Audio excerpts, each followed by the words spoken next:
Despite a healthy economy and wage increases, many are still struggling to make ends meet.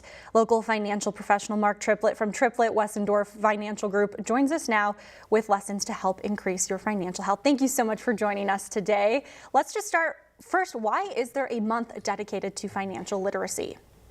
Well, Larissa, 20 years ago, Congress thought it would be a good idea to make April Financial Literacy Awareness Month, really with the idea of helping folks understand just how important it really is to understand how money works and kind of bring that to the forefront of the public.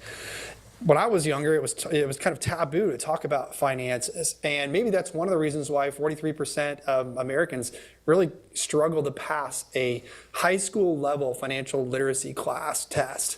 And we have so much money now on credit card debt. Last year, folks had default rates of 50% higher than the previous year. We're just making poor choices with our money as a society, and it's good to have a good understanding of how money works and how we can make it work for us rather than against us. Great. What are some ways that we can improve our financial literacy? Well, I think one of the ways I would recommend is just take an active interest in understanding how money works.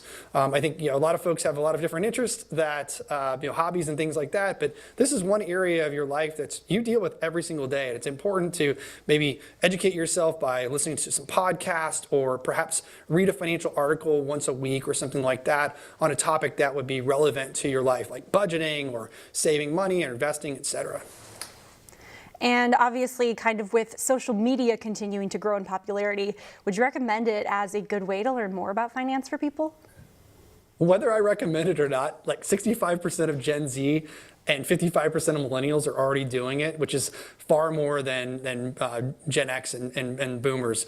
But I would say there's some good advice out there, but there's a lot of bad advice too, and you got to be really careful about untrustworthy advice that you get from social media. And it can be really hard to understand or know the good from the bad. So make sure that you're getting financial advice from a reputable source. And finally, to improve our financial literacy, what are some money lessons that we really need to learn? Well, managing debt is a big one. A lot of folks take on debt for large purchases like automobiles or home. Understand the terms of those finance charges and how those interest charges can rack up over time. Also understand that it's really important to track your spending. Money going in your household, out of your household. If you don't track it, you can't manage it. I'll leave you with one last tip, Larissa. There's a book out there. It's really cheap. It's easy to get a hold of.